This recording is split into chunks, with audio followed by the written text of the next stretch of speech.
नमस्कार साथियों, pre matric एवं पोस्ट मैट्रिक स्कॉलरशिप के लिए आवेदन शाला दर्पण पोर्टल से लिए जा रहे हैं। स्कॉलरशिप हेतु आवेदन करने की प्रक्रिया लेकर मैं रामनिवास मेहरा आपके साथ इस वीडियो में उपस्थित हूं। तो साथियों, सबसे पहले मेरा आपसे निवेदन रहेगा कि यदि आप चैनल पर नए हैं तो चैनल को सब्सक्राइब अवश्य कर लीजिएगा और घंटी वाले बेल आइकन को दबाकर ऑल पर भी क्लिक कर लीजिएगा। और यदि आपने इस चैनल को पहले से ही सब्सक्राइब कर रखा है तो आपका बहुत बहुत धन्यवाद। तो चलिए साथियों, देख लेते हैं संपूर्ण प्रक्रिया। सबसे पहले आपको शाला दर्पण पोर्टल पर आ जाना है। आपको लिखना है rajshaladarpan.nic.in। जैसा कि मैंने यहाँ ऊपर लिखा हुआ है, लिखकर आप ये सर्च करना जानते हैं ऑलरेडी। तो आपके सामने इस तरह का होम पृष्ठ शाला दर्पण लेकर आती है। अब आपको यहाँ आना है नीचे की ओर, जहाँ आपको कुछ रनिंग टैब दिखाई देंगे, आपको यहाँ देखना है। यहाँ आपको एक टैब मिलेगा स्कॉलरशिप का, और नहीं आता है तो आप यहाँ जो ये आपके सामने एरो यहाँ मिलेगा, उस पर क्लिक आपको कर लेना है। जैसे आप इस पर क्लिक करेंगे, यहाँ जैसा कि मेरे सामने आ चुका है स्कॉलरशिप, ऐसा आपको भी मिलने लगेगा। तो आपके सामने ऐसा आ जाए, फिलहाल मेरे सामने से वो जा चुका है।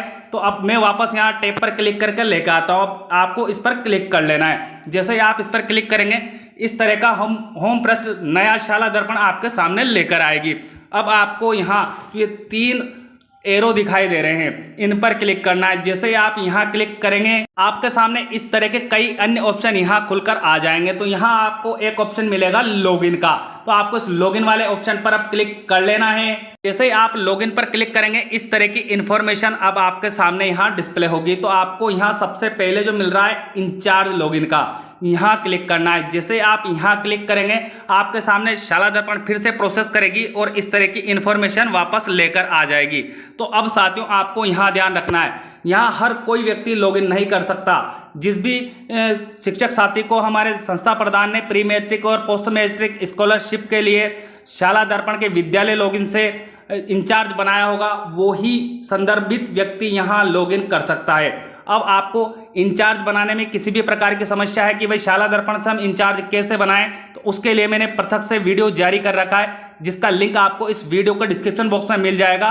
तो आप उस वीडियो की सहायता लेकर सबसे पहले अपने इंचार्ज को मैप कर दीजिए, अन्यथा यहाँ कोई लॉगिन ही नहीं कर पाएगा यदि आपने इंचार्ज की मैपिंग नहीं की है। और आपने मैपिंग कर ली है तो अब आपको यहाँ आना है नीचे की ओर। यहाँ आपको मिलेगा इंचार्ज स्टाफ आईडी। तो जिस भी व्यक्ति को आपने इंचार्ज बनाया है, उनकी स्टाफ एनआईसी आईडी आपको यहाँ डालनी है, शाला दर्पण वाली। तो वो आईडी आप यहाँ डाल देंगे। उसके बाद आपके स्कूल के एनआईसी कोड आपको यहाँ डालने, इस बात का ध्यान रखना है। ऊपर इंचार्ज की स्वयं की आईडी डलेगी, यहाँ आपके स्कूल के जो एनआईसी कोड है शाला दर्पण के, वो आप प्रोवाइड करवा देंगे। उसके बाद आपको यहाँ नीचे आना है। यहाँ नीचे आपको मिल जाएगा स्टाफ पासवर्ड। आपको जो पासवर्ड है, जो शाला दर्पण का आपके व्यक्तिगत पासवर्ड है, जिसको आपने इंचार्ज बनाया, उन्हीं के पासवर्ड यहाँ डालेंगे। आपको विद्यालय के पासवर्ड यहाँ प्रोवाइड नहीं करवाने हैं। तो आप पासवर्ड यहाँ डाल लेंगे। फिर आपको यहाँ कैप्चा कैलकुलेशन दिखाई देगा, उनको सेम टू सेम यहाँ एंटर कर देना है। उसके उपरांत आपको सबसे नीचे ऑप्शन मिलेगा लॉगिन का। तो उक्त सूचनाएं फिल करने के बाद आप यहाँ लॉगिन पर क्लिक कर लीजिएगा। जैसे ही आप लॉगिन होंगे, इस तरह की इंफॉर्मेशन आपके सामने खुलकर आएगी। तो सबसे पहले आपको यहाँ सेशन सेलेक्ट करने के लिए कहा जा रहा है, तो आप यहाँ क्लिक कर लीजिएगा। यहाँ ऑटोमेटिकली आपके सामने डिस्प्ले हो जाएगा 2022-23। तो यहाँ से 2022-23 आप सिलेक्ट कर लीजिएगा। उसके बाद आपको यहाँ जो सिलेक्ट करने के लिए कहा जा रहा है टाइप ऑफ स्कॉलरशिप, तो आप यहाँ क्लिक कीजिएगा। जैसे ही आप यहाँ क्लिक करेंगे, 2 ऑप्शन आपके सामने यहाँ खुलकर आएंगे, प्री मैट्रिक और पोस्ट मैट्रिक। तो जिसके भी लिए आप आवेदन कर रहे हैं, वो ऑप्शन आप यहाँ से सेलेक्ट कर लीजिएगा। उसके उपरांत आपको यहाँ नीचे मिलेगा सबमिट का ऑप्शन। तो यहाँ सबमिट वाले ऑप्शन पर अब आपको क्लिक कर लेना है। जैसे आप यहाँ क्लिक करेंगे, आपके सामने से यह डायलॉग बॉक्स हट जाएगा और इस तरह की इंफॉर्मेशन शो होगी। अब मैं यहाँ वीडियो लंबी होगी, इसलिए प्रत्येक बिंदु को आपको क्लियर यहाँ नहीं करूंगा। केवल आपको यहाँ फ्रेश स्कीम अप्लाई के लिए कैसे आपको अप्लाई करना है स्कॉलरशिप के लिए, वो प्रक्रिया बताऊंगा। उसके बाद यदि आपको किसी भी प्रकार की समस्या आती है या आप अन्य मॉड्यूल्स के बारे में यहाँ जानना चाहते हैं, तो मुझे कमेंट बॉक्स में कमेंट करके बताइएगा। मैं पृथक से आपकी सहायतार्थ वीडियो जारी कर दूंगा। तो अब आपको यहाँ मिलेगा फ्रेश स्कीम अप्लाई का एक ऑप्शन, तो आपको इस पर क्लिक कर लेना है। जैसे ही आप उक्त ऑप्शन पर क्लिक करेंगे आपके सामने इस तरह की इंफॉर्मेशन डिस्प्ले हो जाएगी। तो यहाँ आपको सेशन ऑलरेडी सेलेक्ट मिलेगा, उसके सामने आपको स्कीम सेलेक्ट करने के लिए कहा जाएगा, तो आप यहाँ क्लिक कर लीजिएगा। जैसे ही आप यहाँ क्लिक करेंगे जितनी भी प्रकार की स्कॉलरशिप चल रही है उसकी इंफॉर्मेशन आपके सामने यहाँ आएगी। तो आपको यहाँ ध्यान रखना है, यहाँ SC ST SC जो क्लास आपकी अलग अलग है उनके अलग अलग आवेदन होंगे। यहाँ आप स्पष्ट देख रहे हैं, यहाँ मुझे ST मिल रहा है, यहाँ OBC मिल रहा है। तो आपको प्रत्येक कास्ट के लिए अलग से अप्लाई करना होगा, जिसको भी आप यहाँ सेलेक्ट करेंगे। जैसे मैं कि एग्जाम्पल के रूप में आपको यहाँ बता रहा हूँ कि मैं कक्षा 6 से 8 में SC के स्टूडेंट को सेलेक्ट करना चाहता हूं, तो मेरे पास SC के ही स्टूडेंट डिस्प्ले होंगे। आपको यहां प्रत्येक का अप्लाई करना होगा, तो मैं एक का आपको यहां करके बता देता हूं। मैं सबसे पहले pre matric scholarship for SC student class 6 to 8 वाला ऑप्शन सेलेक्ट कर रहा हूं। ऐसे ही आप भी आपके लिए जो उचित रहेगा वो सेलेक्ट कीजिएगा। आपको यहाँ स्टार्ट डेट और एंड डेट सब कुछ डेटा यहाँ डिस्प्ले हो जाएगा। तो आपको उसको चेक कर लेना है कि आपकी स्टार्ट डेट क्या है और एंड डेट क्या है, और ऑटो लॉक आपके आफ्टर 1 डे में हो जाएंगे। ऐसी सूचनाएं हमें यहाँ डिस्प्ले हो रही है, आपको भी इसी तरह की सूचना डिस्प्ले होगी। अब आपको यहाँ सबसे नीचे ऑप्शन मिलेगा शो स्टूडेंट का, तो शो स्टूडेंट वाले ऑप्शन पर अब आपको क्लिक कर लेना है। जैसे ही आप शो स्टूडेंट पर क्लिक करेंगे इस तरह की इंफॉर्मेशन आपके सामने खुलकर आएगी। तो एक कक्षा का मैं आपको बता देता हूं कि मैं क्लास 6 की बात कर रहा हूं। यहाँ पे आपको सभी कक्षाओं के मिलेगा, पर मैं कक्षा 6 कक्षा का आपको यहाँ करके बता रहा हूं। तो आपको यहाँ कक्षा 6 दिखाई देगी और अन्य कक्षाएं भी नीचे की ओर डिस्प्ले होती रहेगी। इस कक्षा 6 में आपके एलिजिबल स्टूडेंट कितने हैं SC वाली कैटेगरी के, वो आपको यहाँ डिस्प्ले हो रहे हैं। Total student verify by school कितने हो चुके हैं वो इन्फॉर्मेशन आपको यहाँ शो हो जाएगी।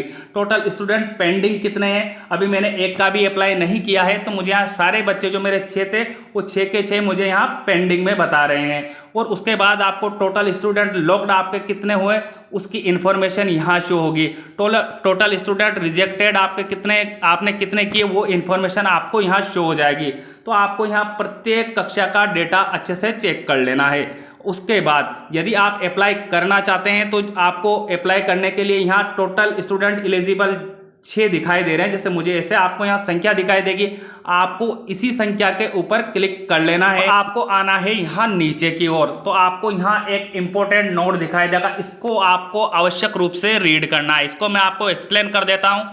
कृपया विद्यालय में दिए गए मॉड्यूल लाभार्थी योजनाओं के लिए अनिवार्य छात्र सूचना में संबंधित प्रविष्टि करें। आपके विद्यालय लॉगिन पर एक टैब उपलब्ध करवाई गई है लाभार्थी योजनाओं के लिए अनिवार्य छात्र सूचना टैब के नाम से। तो उस पर आपको सबसे पहले इंफॉर्मेशन को फुलफिल करना होगा, अन्यथा आप यहाँ अप्लाई नहीं कर पाएंगे। इससे संबंधित वीडियो भी मैं चैनल पर आपकी सहायतार्थ पहले ही उपलब्ध करवा चुका हूँ। तो सबसे पहले आप इस वीडियो के डिस्क्रिप्शन बॉक्स में जाइएगा, वहाँ मैंने इस स्टेप से संबंधित वीडियो का लिंक उपलब्ध करवाया हुआ है। आप उस वीडियो को देखिएगा और जो भी आवश्यक सूचनाएं वहाँ मांगी जा रही है वो सूचनाएं प्रोवाइड करवाइएगा। उसके बाद ही आप यहाँ से अप्लाई कर पाएंगे। और जब आप श्योर हो जाए कि आपने इस स्टेप की पूर्ति कर दी है तो अब आपको यहाँ आना है अप्लाई के लिए। तो सबसे पहले हम इस डैशबोर्ड को समझ लेते हैं। यहाँ आपको मिलेगा स्टेटस में नॉट अप्लाइड।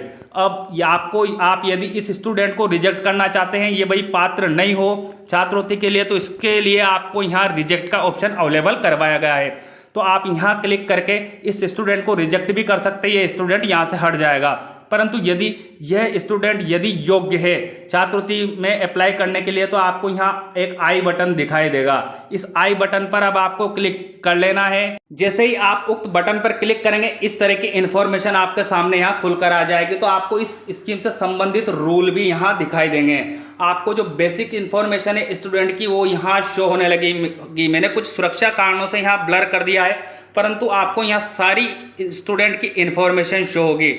अब आपको जो वो टैब है शाला दर्पण पर लाभार्थी योजनाओं के लिए अनिवार्य छात्र सूचना, तो यदि आपने वहाँ छात्र की सूचना प्रविष्ट कर दी होगी, उसके आधार जन आधार ऑथेंटिकेट कर दिए होंगे, तो सब कुछ आपको यहाँ ग्रीन टिक दिखाई देगा। जैसा कि मुझे यहाँ साइड में ग्रीन टिक दिखाई दे रहा है। आपको कोई ज़्यादा यहाँ मेहनत करने की आवश्यकता नहीं है, आप पहले उस टैब की पूर्ति कर लेंगे तो इस तरह से आपको यहाँ ग्रीन टिक दिखाई देने लगेगा।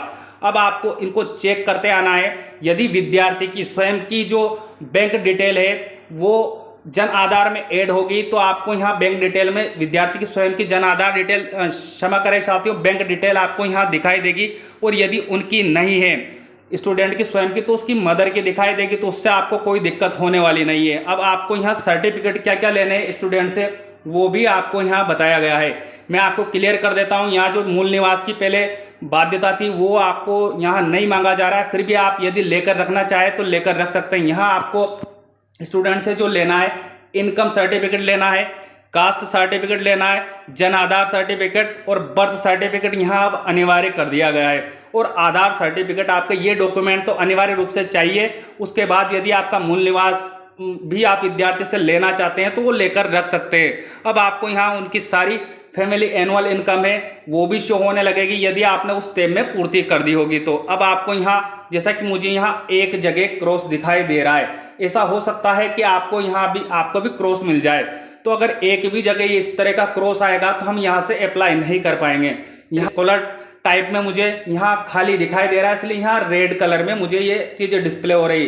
तो अब ये कहाँ से संशोधन होगा, बाकी सूचनाएं तो आपकी जो उस टेप से हो जाएगी फुलफिल, जो विद्यार्थी के लिए जो आवश्यक सूचनाएं टेप प्रारंभ किया गया उससे। परंतु ये स्कॉलर टाइप आपको यहाँ, यदि आपके सामने ऐसी समस्या आती है तो आपको जाना है स्टूडेंट फॉर्मेट 9 में। वहाँ आपको स्कॉलर टाइप में स्टूडेंट का डे स्कॉलर सेलेक्ट कर लेना है। जैसे ही आप सेलेक्ट करेंगे यहाँ भी आपको राइट का निशान मिलने लगेगा, जहाँ मुझे अभी क्रॉस मिल रहा है, मैं भी अभी जाके इसको करने वाला हूँ, तो आप यहाँ कर लीजिएगा। जब आपके यहाँ भी ग्रीन टिक आ जाए, इस जगह ग्रीन टिक आपको मिलने लगे तो आपको यहाँ एक ऑप्शन अवेलेबल करवाया गया है सबसे नीचे की ओर अप्लाई का, तो आप इस अप्लाई वाले ऑप्शन पर क्लिक कर दीजिएगा। जैसे ही उक्त अप्लाई वाले बटन पर आप क्लिक करेंगे इस तरह की इंफॉर्मेशन अब आपको यहाँ दिखाई देगी। यहाँ दिखाई देगा आपको अप्लाइड सक्सेसफुली। तो अब आपको जो ये क्रॉस का निशान यहाँ दिखाई दे रहा है इस पर क्लिक कर लेना है। जैसे ही आप यहाँ क्लिक करेंगे उक्त पॉपअप बॉक्स आपके सामने से हट जाएगा और आपको अब यहाँ दिखाई देने लगेगा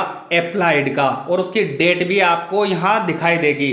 तो इस तरह आपको प्रत्येक विद्यार्थी जो आपके एलिजिबल है स्कॉलरशिप के लिए, उसका आवेदन शाला दर्पण के नए पोर्टल से आपको करना है। उम्मीद है साथियों जानकारी आपको अच्छी लगेगी, और जानकारी अच्छी लगे तो मुझे प्लीज़ कमेंट बॉक्स में कमेंट करके मोटिवेट करना ना भूलिएगा।